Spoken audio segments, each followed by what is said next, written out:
آج میں اللہ کے ایک نبی کا واقعہ آپ کو سنانا چاہتا ہوں۔ یہ وہ نبی ہیں جن کے ساتھ ایسا امتحان لیا گیا کہ one of the amazing story ہے۔ آپ حضرت یونس علیہ السلام ہیں اور آپ کا معاملہ یہ تھا، آپ کی قوم بت پرستی کرتی تھی۔ قرآن میں آپ کے واقعے کو بیان کرنے کے لیے پوری سورہ یونس موجود ہے، اور آپ نے اپنی قوم کو ڈرایا، بت پرستی نہ کرو، شرک نہ کرو، اللہ کی نافرمانی نہ کرو ورنہ سخت عذاب آئے گا۔ قوم کہتی کہ وہ بت پرستی کرتی تھی، آپ کی بات مانتی نہ تھی۔ آخر کار آپ کی قوم کو آپ نے کہہ دیا بس اب عذاب آنے ہی کو ہے، کسی وقت بھی عذاب آ جائے گا، اب اللہ کی طرف سے عذاب آنے والا ہے۔ قوم نے کہا، پلاننگ کی، حضرت یونس پر نظر رکھو، اگر یہ ہمارے شہر میں ہیں تو عذاب نہیں آئے گا، جس دن یہ شہر سے نکل جائیں سمجھ لو عذاب آنے والا ہے۔ کمال کا عقیدہ تھا، بتوں کو پوچھتے تھے مگر دل میں یہ بھی جانتے تھے یہ اللہ کے نبی شہر میں رہیں گے، اللہ عذاب نہیں بھیجے گا۔ بہرحال آپ ایک رات تشریف لے گئے، قوم کو پتہ چل گیا، بادل بھی آ گئے، کالی بدلیاں بھی آ گئیں، عذاب کے جو آثار تھے وہ نمودار ہو گئے۔ اب قوم نے کیا کیا، ساری قوم میدان میں جمع ہوئی، ننگے سر اب اللہ کی بارگاہ میں رونے لگے، جس پر ظلم کیا تھا اس سے معافی مانگنے لگے، اب جس کا قرضہ دینا تھا اس کے قرضے لوٹا دیے۔ بچے، بوڑھے، عورتیں روتے روتے اللہ کی بارگاہ میں دعا کرنے لگے، یا اللہ اب معاف کر دے، عذاب نہ بھیجیو، بت پرستی سے توبہ کرتے ہیں، حضرت یونس پر ایمان لے آئیں گے، اے اللہ اس بار عذاب کو ٹال دے۔ اتنا گڑگڑائی قوم، اتنا گڑگڑائی قوم کہ سبحان اللہ وہ آتا عذاب واپس چلا گیا۔ ادھر حضرت یونس علیہ السلام باہر شہر سے یہ سوچ کر چلے گئے تھے کہ جب میں واپس آؤں گا اس قوم نے تباہ ہو جانا ہے، مگر جب آپ واپس آئے تو کوئی عذاب نہیں آیا تھا، ایوری تھنگ از اوکے۔ تو لوگوں نے کہا حضور اپنی قوم کی طرف جائیے۔ کہا میں کیسے جاؤں، میں اگر قوم کی طرف جاؤں گا تو قوم مجھے جھوٹا کہے گی۔ اچھا ان کو یہ نہیں پتا تھا کہ قوم نے توبہ کر لی ہے اور حضرت یونس پر ایمان لانے کی نیت بھی کر لی ہے۔ ادھر حضرت یونس سمجھ رہے ہیں کہ میں اگر شہر میں چلا گیا تو انہوں نے تو مجھے قتل کر دینا ہے کہ تم جھوٹے ہو، تم نے کہا تھا اللہ کا عذاب آئے گا، عذاب آیا نہیں، کیونکہ آپ کو یہ حکم مل چکا تھا کہ عذاب آ رہا ہے۔ اب آپ اسی جس کو کہیں کہ کیفیت میں اس شہر میں داخل ہونے کی بجائے آپ باہر گئے، کشتی میں سوار ہوئے اور اس شہر سے باہر کہیں جانے کے لیے روانہ ہو گئے۔ ایک اور آزمائش، وطن تو چھوٹ گیا، اب کشتی بیچ سمندر میں جا کر رک گئی۔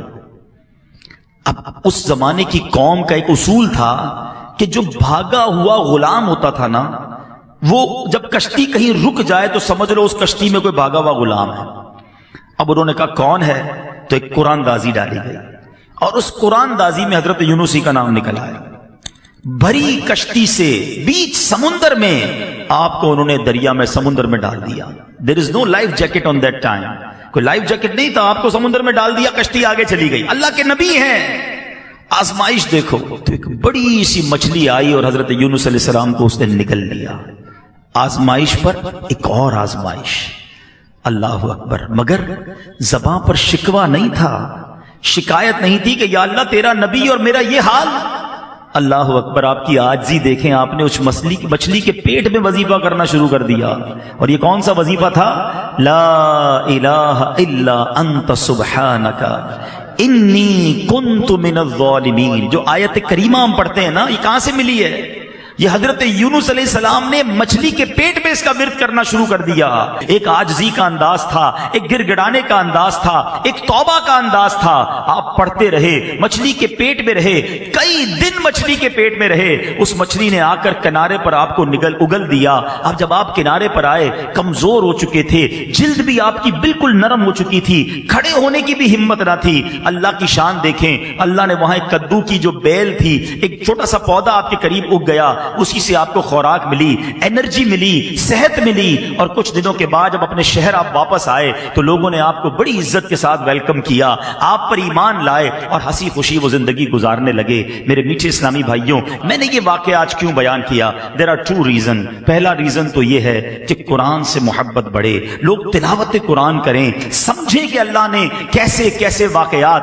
آج اپنے بچوں کو بٹھا کر لوگ پتہ نہیں سنڈریلا اور امبریلا کی سٹوریاں سنا رہے ہوتے ہیں، ارے بچوں کو قرآن قرآن کے واقعات سناؤ، بچوں کو نبیوں کی باتیں بتاؤ، پچھلی قوموں پر جو عذاب نازل ہوئے اس کو بیان کرنے کا قرآن میں ایک مقصد علماء نے یہ بھی بیان کیا تھا کہ تم ایسا نہ کرنا، تم یہ غلطی نہ کرنا۔ دیکھو پچھلی قوموں میں کسی نے معاذ اللہ بدکاری کی، عذاب آ گیا، جھوٹ بولا، عذاب آ گیا، ناپ تول میں کمی کی، عذاب آ گیا، بچوں کے ساتھ برے فعل کیے، عذاب آ گیا، بت پرستی کی، عذاب آ گیا، ایسے ایسے عذابات ذکر کیے گئے کہ دیکھو تم یہ نہ کرنا۔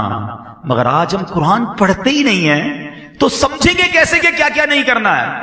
بدقسمتی سے اگر آپ یقین کریں، تھورلی دیکھیں نا، تو پچھلی قوموں نے جو ایک ایک گناہ کیا، ایک ایک غلطی کی اور عذاب آ گیا نا، آج ہمارے اندر وہ ساری غلطیاں نظر آ رہی ہیں۔ یہ تو یقین کریں ہم نبی پاک کے امتی ہیں، یہ سرکار علیہ الصلوۃ والسلام کا کرم ہے کہ ہم پر اس طرح آسمانی عذاب نازل نہیں ہو رہا۔ لیکن دیر از اے ڈے، ایک دن تو ہے نا جس دن جواب دینا ہے، پھر ایک دن تم سے ہر نعمت کے بارے میں سوال ہوگا۔ ادھر کیسے جواب دیں گے کہ قرآن میں بتایا تھا جھوٹ نہ بولنا، قوم عذاب میں گرفتار ہو گئی، قرآن میں بتایا تھا ناپ تول میں کمی نہ کرنا، میں نے اپنا عذاب ان پر بھیج دیا، قرآن میں بتایا تھا بدکاری نہ کرنا، اس قوم پر میں نے اپنا عذاب نازل کیا۔ پڑھتے تو جواب دیں گے نا، تو پلیز یوں نہ کرو، قرآن سے دوستی کیجیے، قرآن کو تھام لیجیے، قرآن پر عمل کیجیے، یقین کریں لائف بہترین ہو جائے گی۔ اور اب دوسری بات جو اس واقعے سے سننی ہے کہ حضرت یونس علیہ السلام کے اس واقعے سے سیکھنا کیا ملا؟ صبر۔ کیسا صبر تھا! آپ سوچیں، اللہ کے نبی ہیں، وطن چھوٹا، کشتی سے پانی میں ڈال دیا گیا اور مچھلی نے پیٹ میں نگل لیا، ان تمام باتوں کے باوجود زبان پر شکوہ نہیں تھا۔ مگر آج چھوٹی چھوٹی تکلیف پر، چھوٹی چھوٹی آزمائش پر زبان پر شکوے ہیں، شکایتیں ہیں۔ ہمارے ایک بہت اچھے دوست ہیں، ان کے والد صاحب کو جب فالج کا اٹیک ہوا، میں ان سے ملنے گیا، فالج کے اٹیک سے وہ ٹھیک ہو گئے، باتیں بھی کر رہے تھے، اللہ نے کرم کیا، مگر ایک پرابلم باقی رہ گیا۔ وہ پرابلم کیا تھا کہ ان کے منہ میں، یعنی اب ایک بات سمجھیے گا کہ ان کے منہ میں، اب جیسے یہ گلاس ہے نا، یا کوئی بھی نوالا یا پانی کا گھونٹ ہم پیتے ہیں، دیکھیں میں اور آپ جب نگلتے ہیں نا، ہم جب یہ کرتے ہیں تو یہ نوالا یا گھونٹ اندر جاتا ہے۔ آپ زبان پر نوالا رکھ دیں یا گھونٹ رکھ دیں، وہ خود اندر نہیں جائے گا، ہمیں ایک ایکشن کرنا پڑے گا جس سے وہ حلق کے اندر اترے گا۔ ان صاحب کو بیماری یہ ہو گئی کہ سارا جسم ٹھیک ہو گیا، جو فالج ہوا تھا دماغ میں اس کا ایک حصہ ڈیمیج ہوا، اور یہ دماغ کا وہ حصہ تھا جو انسان کے اس ایکشن کا آرڈر دیتا تھا کہ انسان حلق سے نوالا اتار لے۔ وہ کہتے سب ٹھیک ہے، دیکھیں عبدالعبی بھائی آپ کے سامنے باتیں بھی کر رہے ہیں، مگر منہ میں نوالا رکھ دیں تو نوالا نگل نہیں سکتے۔ میں نے کہا اس کا علاج کیا ہے؟ کہتے ڈاکٹر، بڑے بڑے ڈاکٹرز کو دکھا، میں نے بتایا نا بہت بڑے، اللہ نے بڑا نوازا ان کو۔ کہتے ڈاکٹر کہتے ہیں کوئی علاج نہیں ہے، انتظار علاج ہے۔ اللہ کی شان ہے کہ دماغ جو ہے نا، یہ خود تھوڑے عرصے بعد ایک اور پارٹ آف دا برین کو آرڈر دے گا کہ اب تم یہ کام کرنا شروع کر دو، پھر وہ یہ کام شروع کرے گا تو ان کا نوالا اترنا شروع ہو جائے گا۔ 15-20 دن، مہینہ گزرا، میں نے پوچھا اب ابو کی طبیعت کیسی ہے؟ کہہ رہے ابو بالکل ٹھیک ہو گئے، نوالا اترنا شروع ہو گیا ہے۔ یار آپ سوچیں کہ میں اور آپ جو ہر نوالا کھا رہے ہیں، ہر گھونٹ پی رہے ہیں، اس میں اللہ کی کتنی بڑی نعمت ہے ہمارے ساتھ۔ لوگ نوالا نہیں اتار پا رہے جن کو یہ بیماری ہے۔ خدا را قدر کرو رب کی نعمتوں کی، شکوہ نہ کیا کریں۔ پریشانی چھوٹی سی آتی ہے اور ہم شکوہ شکایت کا دفتر کھول دیتے ہیں۔ بات تھوڑی سی صوفیانہ ہے، بڑی باریک ہے، لیکن آپ سمجھیں گے تو بہت گہری بات ہے۔ ایک شخص حضرت رابعہ بصری رضی اللہ تعالیٰ عنہ کے پاس سے گزرا، سر پر اس نے پٹی باندھی ہوئی تھی۔ آپ نے کہا کہ یہ پٹی کس چیز کی باندھی ہے؟ کہ حضور سر میں درد ہے اس لیے پٹی باندھی ہے۔ کمال کی بات کہی۔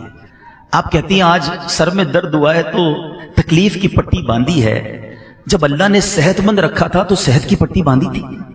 بات گہری ہے، سمجھیے گا۔ تھوڑی تکلیف آتی ہے، سب کو بتانا کہ اگر کسی کا موبائل چوری ہو جائے، گاڑی لگ جائے یا اسکوٹر کو پرابلم ہو جائے، کاروبار میں نقصان ہو جائے، ہم کیا کرتے ہیں؟ سب کو بتائیں گے۔ سب کو بتانے سے ثواب تو گیا نا؟ کیا وہ دے دے گا آپ کو وہ چیز؟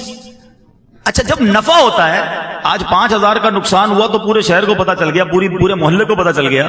جس دن آپ نے 50,000 کمائے اس دن ہمیں بتایا کہ آج عبدالحبیب بھائی بڑے پیسے کمائے؟ نہیں بتاتا کوئی، اپنی نعمتیں نہیں بتاتے، اللہ کی مہربانیاں نہیں بتائیں گے، نقصان سب کو بتائیں گے۔ اور میں آپ کو صحیح بتاؤں، گھر والوں کو تو زیادہ نہیں بتاتے کہ گھر والوں کو بتائیں گے آج بڑی زبردست دیہڑی لگی ہے تو خرچہ شروع کر دیں گے گھر والے۔ تو یہ باتیں بھی نہ بتائیں۔ اگر مشکل آ گئی ہے نا صبر کریں اور اس کا ثواب کمائیں. تو حضرت یونس علیہ السلام کا جو میں نے آپ کو قرآنی واقعہ سنایا یہ میسج دیتا ہے کہ آزمائشیں آئیں گی، پریشانیاں آئیں گی زندگی میں، صبر کرنا، آزمائش پر صبر کرنا، اللہ کی ہر فیصلے پر شکر کرنا، جو دیا اس پر اللہ کا شکر ادا کرتے رہنا.